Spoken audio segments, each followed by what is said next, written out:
Dun dun dun dun! We return from our break screen to... it's Call of Cthulhu.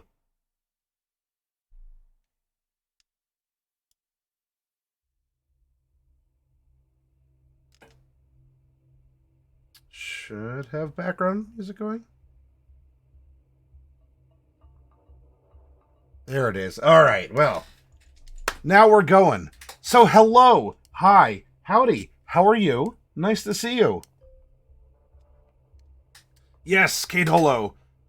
We are going to be picking up on the heels of last night's workshop. And Kaihira, good to see you.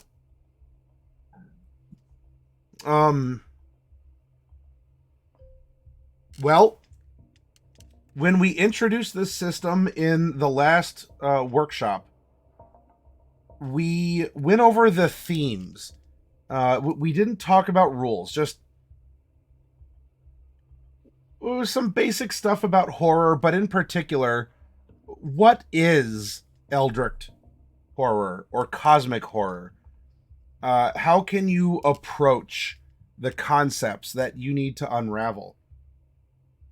And K Dolo, what you just said might be a good determinant for what we end up doing in November, as I do wish to participate in a sense through workshops in NaNoWriMo. NaNoWriMo is National Novel Writing Month. And if we're taking this month to discuss horror and especially the cosmic variety, and we're going to build some characters next week, and then we're actually going to talk about looking at those characters and coming up with an idea for a story in the third week of our workshops. We are in the midst of our first. Maybe we can take what we have prepared and use NaNoWriMo to discuss writing a mystery.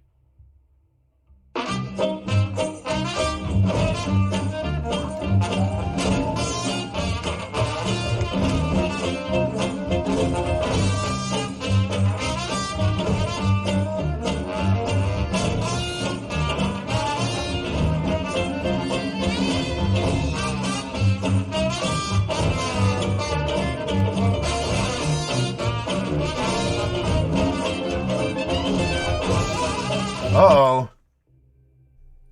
There's a cuddle. What happened? What happened in the world of Zuviwow? Coffee Cat. Thank you very much for coming over. Daly is on it with the shout out to our raiders from Coffee Cat's D&D game. Oh, yes.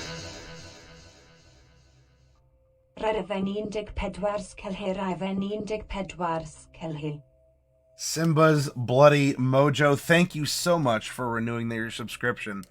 That'll definitely come in handy here this Saturday when I'm giving away boxes of pre-painted miniatures to people in attendance at the show on Saturday from the store.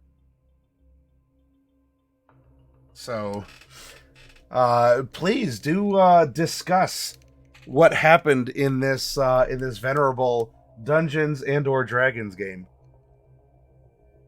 We were just getting going with our exploration of the rules of Call of Cthulhu.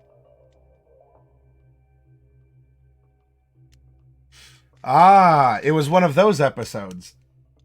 Sometimes also known as a beach episode or a hot springs episode. There is a rare occasion where a particular scene like that takes place. Yeah, hey, we're talking Cthulhu here. Get that cuddly stuff out. Yes. Thantos, and thank you as well. Macabar degel trair bie herozotria sire herozocameu herozopopin herozocameu herozotria sire macabar degel trair bie. Beautiful accent. Beautiful Welsh accent there, Thantos. I didn't know you were a speaker. But welcome. Thank you so much. Last night in our workshop, we talked about themes of cosmic horror and mystery, what it means to present it, in a couple examples of where you can make your you can draw your mystery, right? Inspiration for it.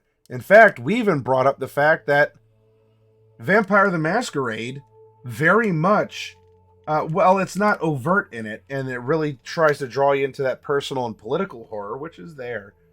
There is an underlying cosmic or eldricht horror to Vampire the Masquerade. Though here in Call of Cthulhu, we are still, maybe, mostly, yes, among the living. And we kind of hope, well, of course, we don't want our loved ones to be located at a place like this. It's very convenient for our knowledge and safety and security in this universe that those who do get put here stay there. And when they don't, this happens. Some strange creature. Are you at liberty to discuss more about the strange creatures and strange humanoids? There's lots of fun as a dungeon crawl. Now, you may notice, wait a minute, this isn't the Call of Cthulhu official rulebook. As yes, I actually do have an official PDF. I paid my full price through with DriveThruRPG. That being said, of course, I not only have my physical book, I also vend them through the store. And if you have a friendly local game store that carries Call of Cthulhu, give them to business. Hopefully they've earned it, and this is a system that you say, you know what, I can really work with this. And I think we can make some magic happen through it. And if they don't carry it, maybe through this workshop series, you can go to your friendly local game store, and that will give you that kind of fuel and consideration to help them make the decision to carry it. Now, what we're going to talk about is very much in the core rulebook, the Keeper's or the Keeper rulebook. I love the cover art, and there's a lot of other really good art in here. Very squishy, fleshed creatures with clawed arms for legs and a mouthful of sharp, pointy teeth. The strange humanoids called them devourers. Oh man, I definitely missed out then. I was not able to listen in, so I'm gonna have to get the inside scoop on what was going on.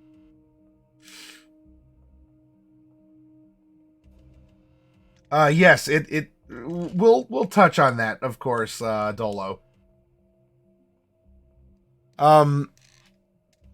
So all of the same information can be found in the core book, but for the purposes of discussing the basic rules, how do you generally play Call of Cthulhu? You can use the Quickstart rules. The Quickstart rules, now there was a physical copy with a different cover that was made available, and maybe your friendly local game store has it. It might be $10, or heck, you catch it on sale. Maybe your local store has the booklet for $5 or something. I don't know. Excellent way. You get a lot of information out of there. On DriveThruRPG, you can pick up the Quickstart rules for free.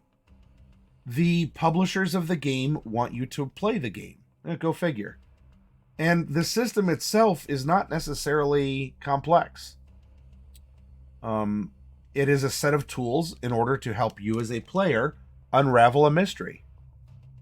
So, even though it is against my capitalist instinct to vend and to tell you to buy the Quickstart rules and the starter set and all that other stuff, which you can, but we're going to look at a free PDF that the publisher provides in order to help bring people into this other role-playing game. It's not going to be kind of what K. Dolo talked about with other, maybe like heroic systems like D&D or Pathfinder. If you are hit with a bullet, it hurts. A little bit kind of like real life. And for as much as you might be an expert investigator, who doggies, getting shot might be your last investigation. So the way that characters advance, and that might be for next week, because we're going to be building characters next week after we've come to get to know the system a little bit more here. So this is the 40th anniversary Quickstart Rules book. The oldest and strongest emotion of mankind is fear. In fact, maybe we can delve into something now.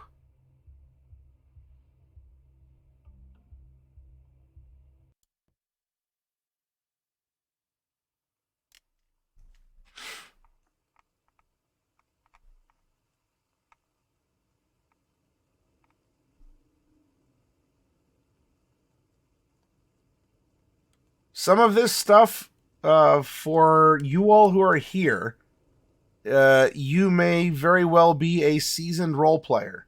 You may never have played Call of Cthulhu, but you might be aware of many of the starting concepts of Call of Cthulhu.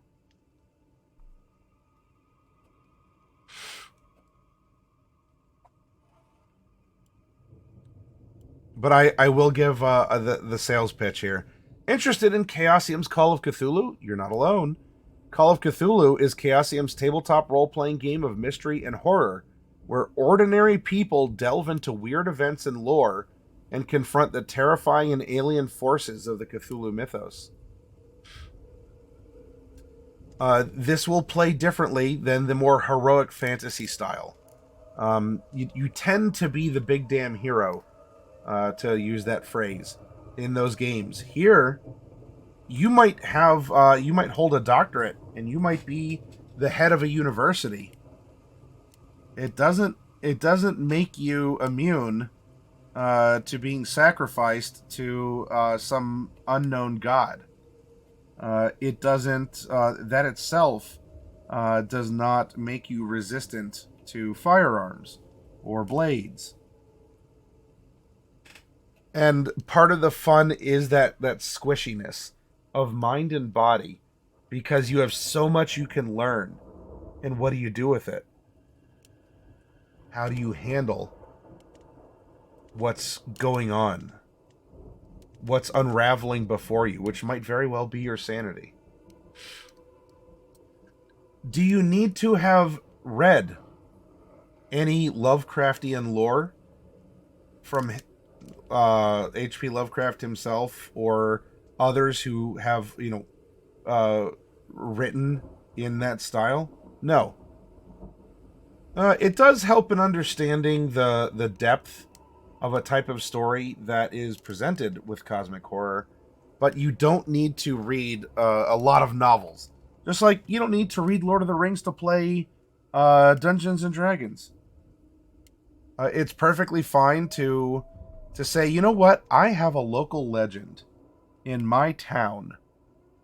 They say that on the fourth full moon of every year, at a hill that was the site of a great battle, and before that was a burial mound for the natives, and even before that, scientists are only just now uncovering trace elements of a meteor strike or something. Who knows? Your local legend can be brought to life in Call of Cthulhu. Remember, you don't need Cthulhu to be a monster, especially a boss monster, for your investigators to fight. This is a way for you to tell a story and uncover unsettling things that might make you, as your character, let alone you as the player, question, where do I stand on this idea? If you have seen X-Files, if you have read some Edgar Allan Poe, if you have played Delta Green, or even Cthulhu Tech, which is a far in the future with mechs and spaceships Cthulhu-style game. If you've played Bloodborne, Signalis, if you've played Call of Cthulhu, and a lot of other similar games too, that are born out of, if not the mythos, then the concepts, the ideas, that slow revelation of something that is greater than you. You can run or play in a game of Call of Cthulhu.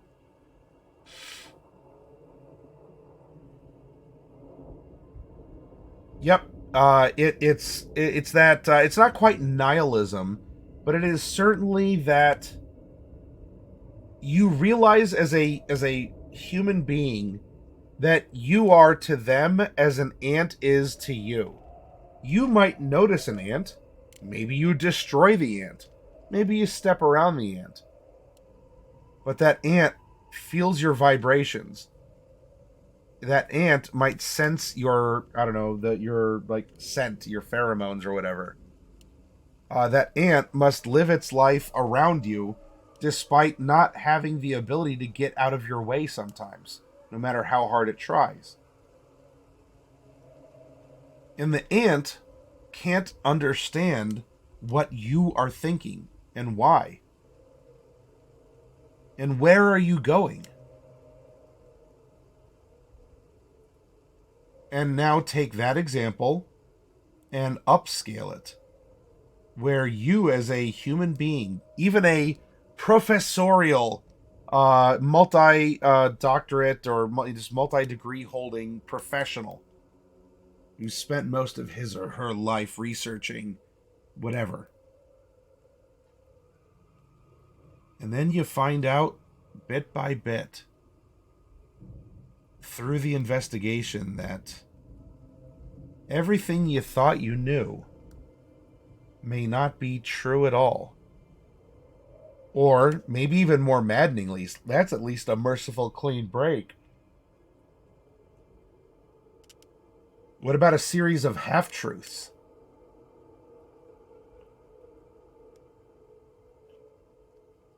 And if the shadow of something like this ever falls over you, can you scamper out of the way in time?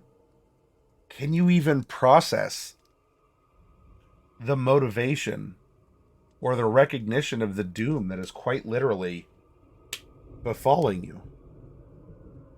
And yet here you are as you're a human being, an individual. You have thoughts and feelings and processes. You have opinions. You have beliefs. You have goals. And yet, for as much as we hope that all of these are ones that lead us in a good and correct direction through life, maybe you find out that there is actually something that is either better and greater or worse. And maybe you've been exacerbating things along the way. With every fiber of your being, you've brought humanity closer to destruction, even though you didn't want to. Anyway, there's a lot of basic info here. An overview of the game. It gets into the different types of dice, basic role-playing concepts. While this is a free PDF, I would still urge you, get it, download it, read it yourself. I'm not going to read every single word here. We are here to explore the rules And this is a solid intro. It will not. This is not one that is going to leave you feeling infantilized, or that you are somehow, well, you say, well, I guess this game just wasn't made for me, or something like that. So, lots of reference. Don't feel overwhelmed. I'm not worried about our investigators yet. That's next week. But this here, the game system, this is what I want to get into. Skill rolls may be called for during dramatic situations in the game. Walking down a well-lit hallway is not a dramatic situation, whereas running down a rubble-strewn corridor while being chased by monsters most definitely is. I would agree.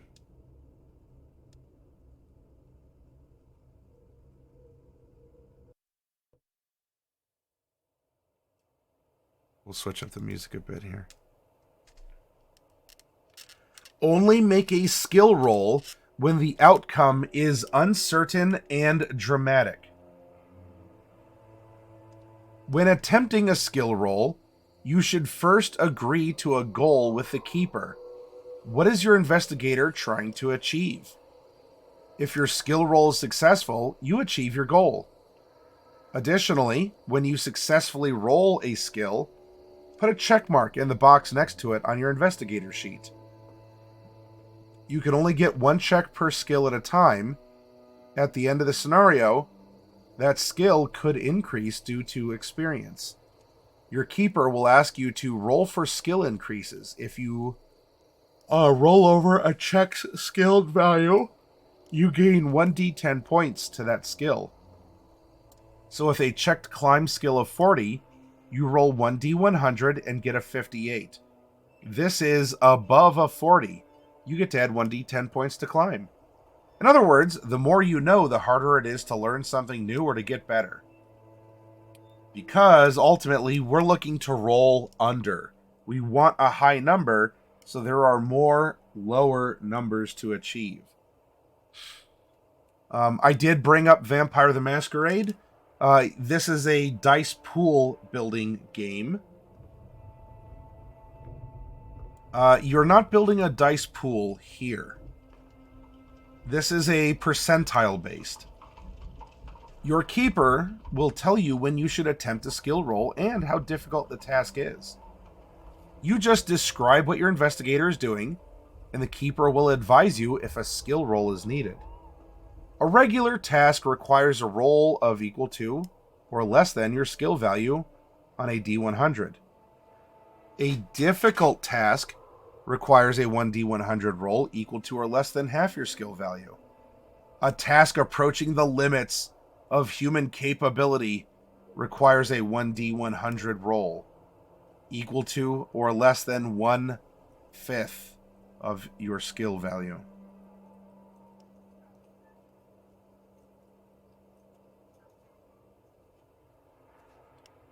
Skill checks from Palladium as well, Dolo.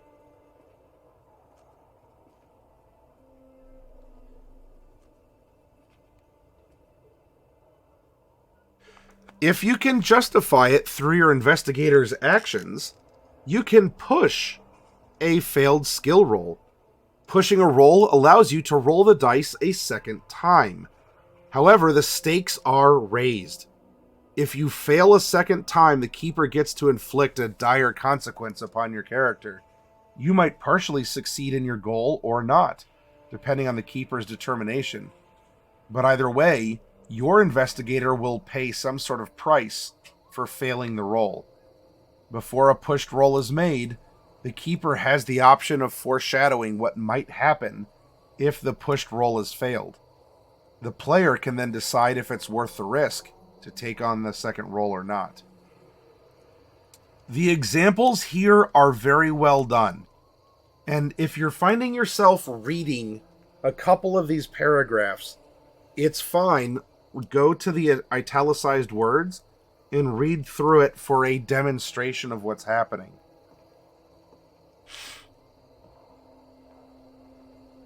And so here's an example of trying to open up a crypt and what can occur. So, seems pretty easy. All right. If you have a strength of 60 and you roll for a strength test to do something that you and the keeper have determined, you want a 60 or below. Now, if it's a tougher thing to do, then you need a 30 or below, because that is your halfway, right? You half the value. It is a hard check. If it is possible but highly unlikely, even with the explanation and trying to leverage it very literally, even with tools for the crypt door, your keeper might allow it, but call for an extremely hard test, which is 1/5. Sometimes there are opposed skill rolls. So most of the time, boom, roll your percentile, get your number under. Awesome. Maybe you've learned your clue that you need, or you move on, or something happens. If two investigators are opposing one another, or if an investigator is in a conflict with a significant keeper-controlled character, a monster or an NPC, one for whom the statistics are listed. That's important. Because remember, as soon as you give... this is for the keepers out there. As soon as you give Cthulhu hit points, you've missed the point. And I get where there would be a challenge in fighting something like that. But ultimately, Cthulhu is something that doesn't operate on hit points. Can it diminish yours? Absolutely. And your sanity and other things. But not everything is as breakable or attackable as you might find, or is sort of encouraged in other systems. Anyway, opposed skill rolls. To resolve an opposed roll, both sides make a skill or characteristic roll and compare their levels of success.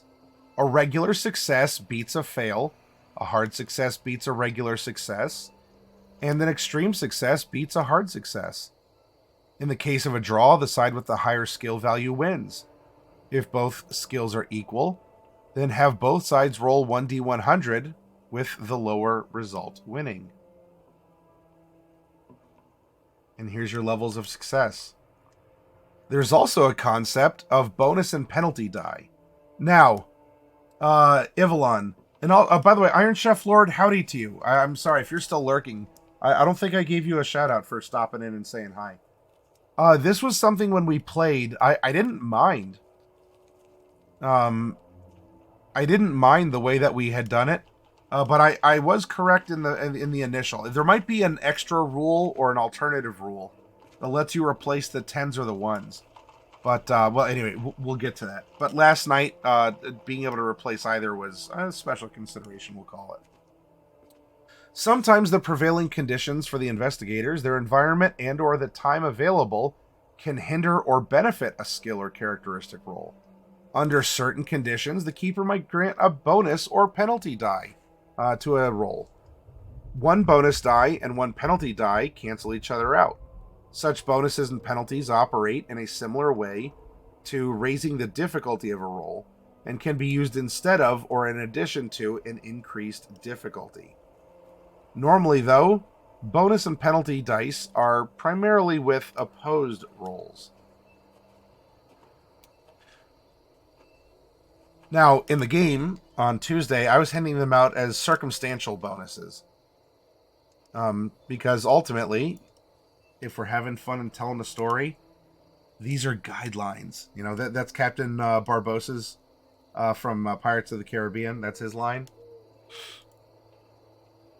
For each bonus die, roll an additional 10s die alongside the usual pair of percentile dice when making a roll. You're now rolling 3 separate dice, 1 units die, and 2 10s dice. To take the benefit of the bonus, use the 10s die that yields the lower result. And you reverse that for penalty. In Dungeons and Dragons, if you would prefer me to translate some concepts to that venerable system that many of us had met through, it is advantage and disadvantage, in a sense.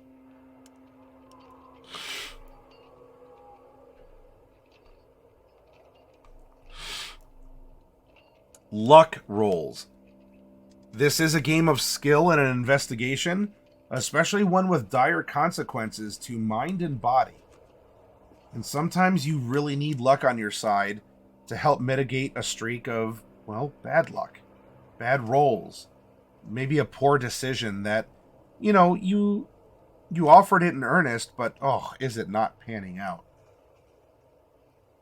Luck rolls may be called for by the keeper when circumstances external to an investigator are in question, and also when determining the fickle hand of fate. Ooh, we have... Do I have one ready here? Let me see. If so, I keep this on hand for other things. The Fickle God. This is a character from the original Chroma Company game. And you all out there in the audience got to be fickle gods watching the mortals play their game and put your thumb on the scale for better or worse.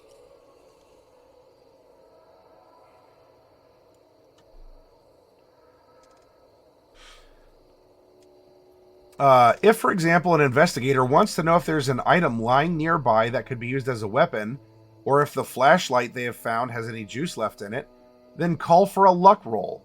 Note that if a skill or characteristic is more appropriate to a situation, then it should be used rather than luck.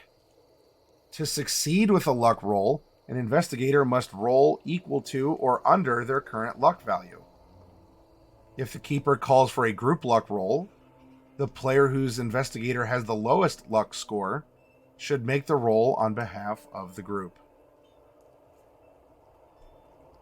Example does a great job of pacing through these. Ah, yes, sanity. Many of you might have heard tales that in Call of Cthulhu, madness and death are what await your investigator. Sometimes that's true. Not all the time. But there is a reputation because losing one's marbles does tend to happen when you come into contact with elements of the unknown. Because playing into the theme of cosmic horror, you realize the things that you treasured, your memories, your time, your ideas, your education, your relationships, are now fundamentally altered in some way by what you go on to realize. Whenever an investigator encounters the horrors of the Cthulhu mythos or comes across something mundane yet horrific, such as stumbling across a friend's mutilated corpse, make a percentile roll against the investigator's current sanity score. If you roll over your current sanity, you lose a greater amount of sanity points. If you roll under, you will lose less or none. The sanity loss is generally described for an event as something like 0/1d6 or 2/1d10. The number before the slash mark tells you how much sanity your character loses if the roll is equal to or under their current sanity score. The number after the slash is how much your investigator loses if you roll over the current sanity score, the worst result. When you fail a sanity roll, the keeper gets to momentarily dictate your investigator's next action as the fear takes hold.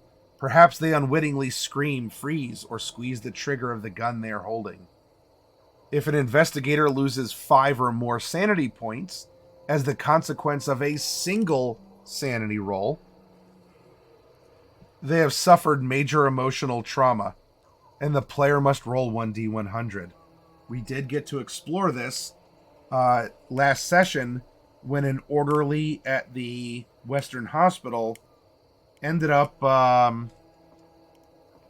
Taking an involuntary singing lesson. We'll keep it that way.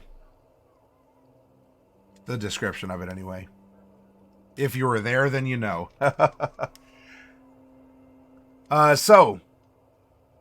They've suffered major emotional trauma. Player must roll 1d100. If the result is equal to or less than their intelligence, the investigator fully understands and comprehends what has been seen and goes temporarily insane for 1d10 hours. If they fail the roll, their mind is closed to the horror and they remain sane for now. In that case, ignorance is bliss.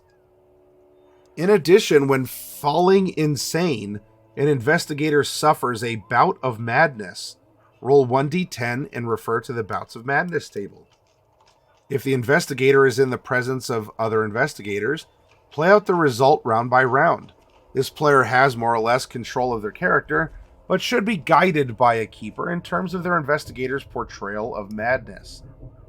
If the investigator is alone, you may use the result to describe how the investigator is found sometime later in a bad way, perhaps hiding in a cupboard, drunk in a gutter, or unconscious under a tree. If your investigator is temporarily insane, the keeper may decide to add a phobia or mania to your sheet, such as fears the dark, blah, blah, blah. Additionally, they may decide to rewrite one of your existing backstory entries, perhaps corrupting it in some way. Where you wrote trusting under traits, the keeper corrupts this to fearful. While temporarily insane, the keeper may present your investigator with delusions.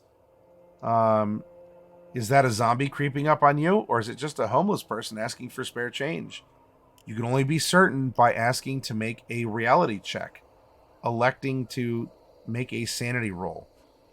If you're successful, you see through the hallucination, but if you fail, you fall deeper into the madness and believe the delusion. Once the 1d10 hours have passed, the investigator is sane once more and cannot be affected by more delusions. However, altered backstories or phobias or manias gained while insane remain in effect. Unfortunately, there's that word, unfortunately. Regaining lost sanity points can be a long and arduous process. Checking characters into some form of care while they take a break from the action or undergo some sort of psychotherapy are ways to recover small amounts of sanity. Successfully completing investigations also provides a way to gain sanity points, but such gains often do not outweigh the steady loss of sanity, which tends to be a downward spiral. As sanity slips away, investigators become less stable, and their ability to deal with new horrors diminishes. Full rules for sanity can be it's in the core book. It's referencing you, and you should have it anyway. Are you playing along at home? Get your book. There you go. Luck can have things happen. It can be a determinant. If you just want to keep it to a coin flip, no matter what your lucky stat is, you can do that too. But luck it can also modify a roll, but we haven't gotten to that yet. So just hold on. Now, here we go.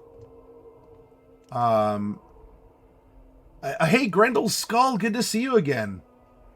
Pastor has doomed us all. There's a knocking on the hull, coming from outside the submarine, sir. When a combat occurs, and that is where we had left off for our very first session of Lady in Red. When a combat occurs, all investigators, as well as characters and monsters controlled by the Keeper, act in order of their dex values. The investigator, character, or monster with the highest dex acts first, and then the others go in descending order from there. Oh, pardon me, everyone. I haven't had anything to eat in a while, and I'm going on water, so I'm not disinterested. My body's just saying, like, dude, you should really get something to eat when you finish here. The duration of a combat round is best described as long enough for everyone to take one significant action. The keeper controls the flow of the round. On each character's dex turn, the keeper decides or asks if an investigator what action is being taken. Usually this is something as simple as, I attack the monster, I pull out my revolver, or I run away. The keeper should give everyone a chance to do something while being aware of the narrative flow of the events taking place. Investigators have 3 combat skills: fighting, dodge, and firearms. 2 of these skills are made up of multiple specializations, such as fighting brawl or firearms, rifle shotgun. Each investigator may have different specializations or none at all. Note that the fighting brawl skill includes unarmed combat and the use of simple weapons like knives and clubs. However, wielding a sword requires the fighting sword specialization. You make a combat roll using the appropriate skill, just like any other skill roll. However, you do not get to push combat rolls. You simply make another attack next round. Luck would play into this as well. We haven't talked about modifying, but a combat roll is a combat roll unless there's something very special that your keeper gives permission to do. So what about close combat then? So far it seems easy, right? You have these skills. You use them the same way you would investigate something for a clue or to try and decipher a text or find a place on a map, etc. On a character's turn in the dex order, they may choose to initiate an attack against an opponent. In addition, each time a character is attacked, they get to choose how they will respond, be it by dodging, attempting to avoid the attack completely, or fighting back, attempting to avoid, block, or parry an attack, while also hitting back. Both attacker and defender roll percentage dice and compare their levels of success. If you are initiating the attack, roll your fighting skill and compare the result to your opponent. If you are responding, fighting back, use your fighting skill. You need to achieve a higher level of success than your attacker, but you inflict the damage instead of your opponent. Aha! I'll inflict damage on you on your turn, because we're exchanging blows. If you are responding and dodging, use your dodge skill. Your attacker needs to achieve a higher level of success than you. If you equal or exceed your attacker's level of success, you successfully dodge and avoid taking damage. The winning side avoids receiving any damage and inflicts the damage, unless they're dodging, on their opponent. Note that when fighting back, responding to an attack on you, the best a person can achieve is regular damage, whereas a creature initiating an attack, if successful, could achieve extreme damage if they win the combat with an extreme success. If a blunt weapon, extreme damage, deals maximum damage plus damage bonus, if any. If an impaling weapon, like a knife, extreme damage deals maximum damage, plus an additional dice roll for the weapon's damage, and also damage bonus, if any. Ergo, when a knife with 1d4 damage causes extreme damage, it deals 4 plus 1d4 plus damage bonus, if any. Make sense? If any of you have questions, you're welcome to ask, and we can go back and review or clarify things in a conversation. The examples here are very good at taking you through the ideas. The current version of Call of Cthulhu is Percentile, Grendel.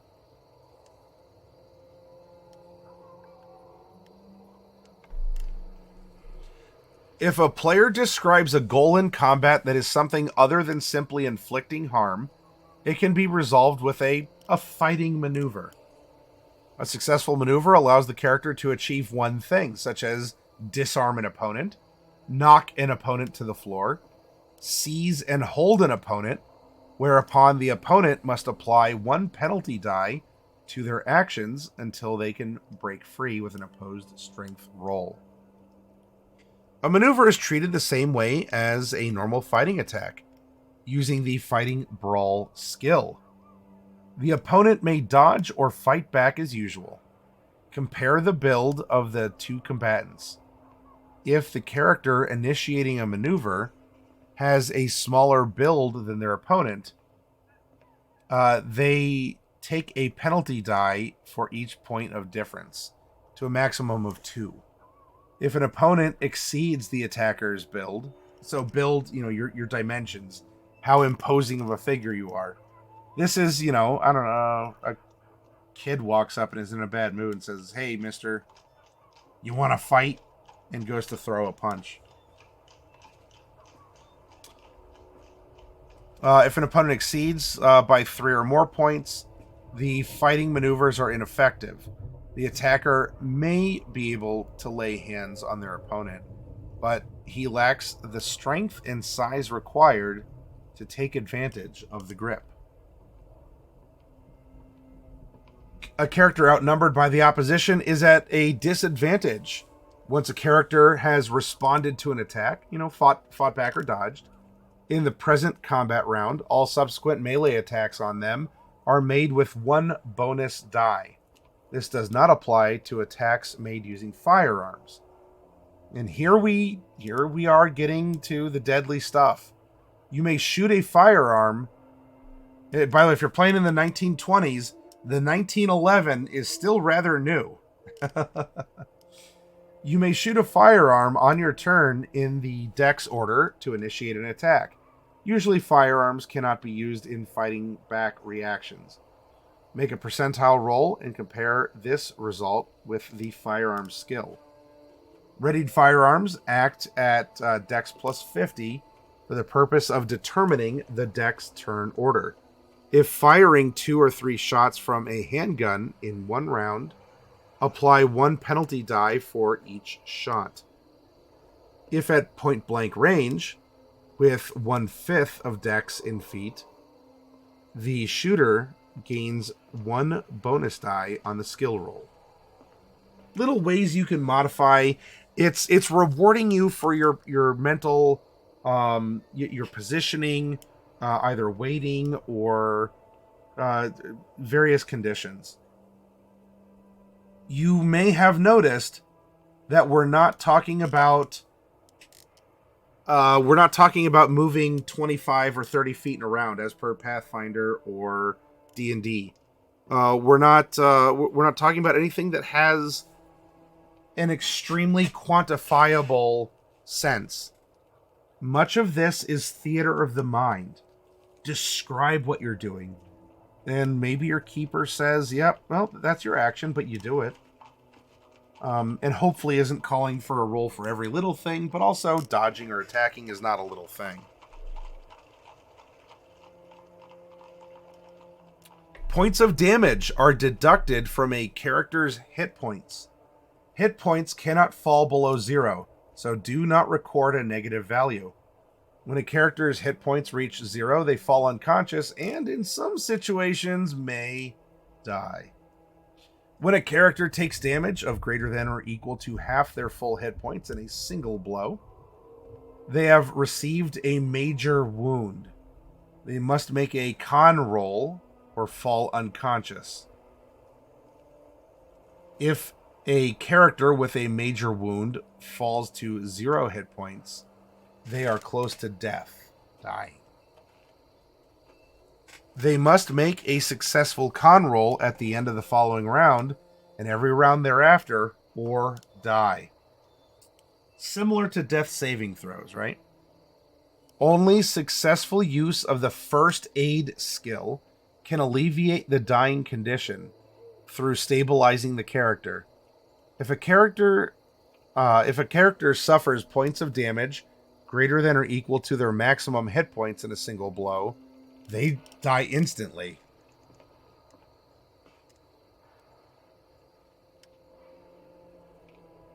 Characters without a major wound naturally heal 1 hit point per day.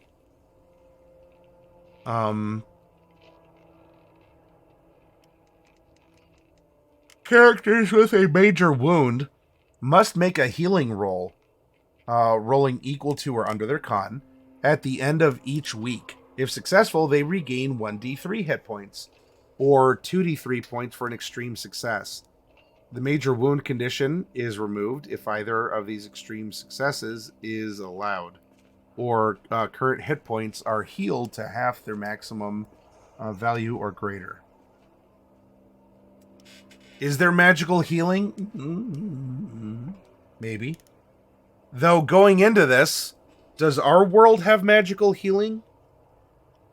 Maybe you might consider it magical in 100 years later, in 2023.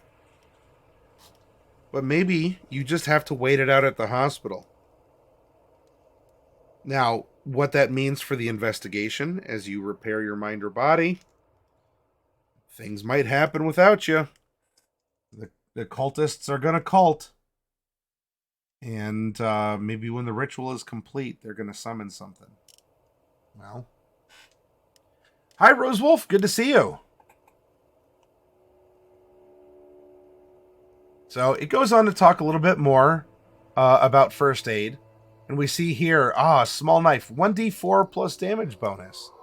Well, that sounds like D&D. I can survive being stabbed like 20 times by a knife. So what's the big deal? We'll get there. Other forms of damage. Often the keeper will be forced to judge the amount of damage caused by some random event. Whatever the cause, consider it likely injury, or consider the likely injury and rate it against the left-hand column on the other forms of damage table. Each injury type is for 1 incident or 1 combat round, but the character takes further damage on each successive round that they are exposed to the source of harm.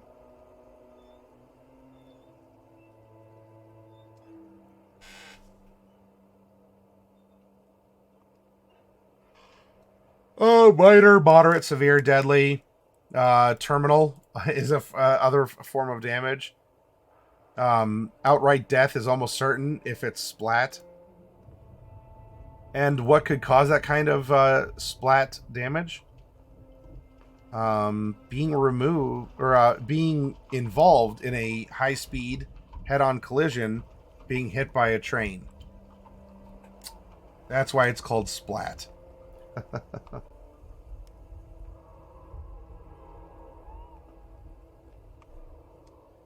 And those are the basics.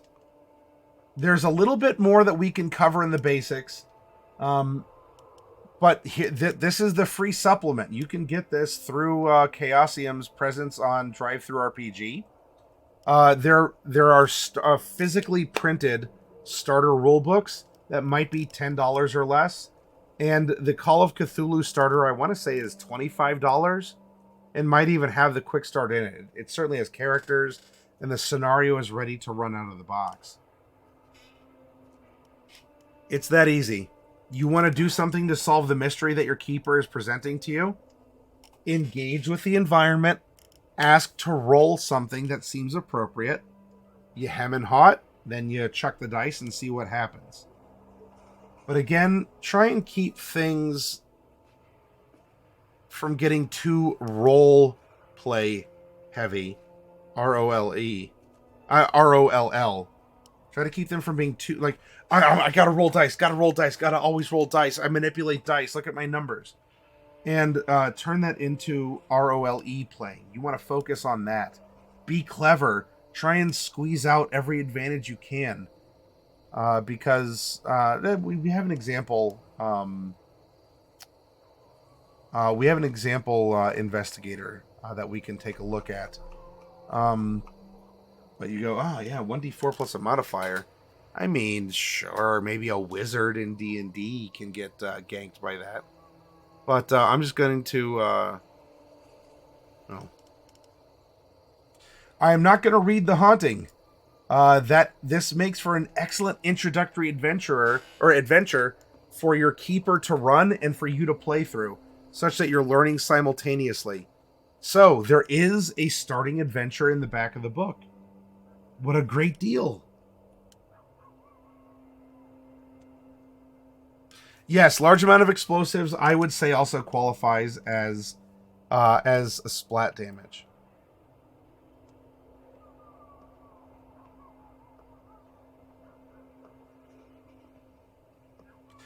A lot of what we went over is in the core book, just distilled into the supplement. So those were the basic rules and basically how combat goes. You can push and always look to fight back and always be dealing damage, or if you can't take the heat, try and get out of the kitchen, dodge your way out, run. Call of Cthulhu is not by its nature that stand and deliver style of conflict. It might happen, and something might something might happen to provoke or to instigate or, I don't know, be a very bad circumstance. But you know what? You work through it, you narrate it, and you use your mind's eye to create the battlefield. Because there's not necessarily like a grid.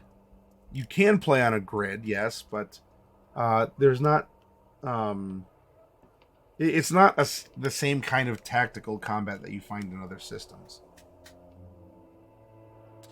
What we'll do, that was the super basic rules. Let's take a break. And when we come back, let's take a look at some of the expansions on those original ideas. Such as luck. Such as... Oh, mentioned armor. You know what? What if I am wearing armor? What do I do? Hold tight, and we're going to refine what we just learned in this very approachable and conversational first part.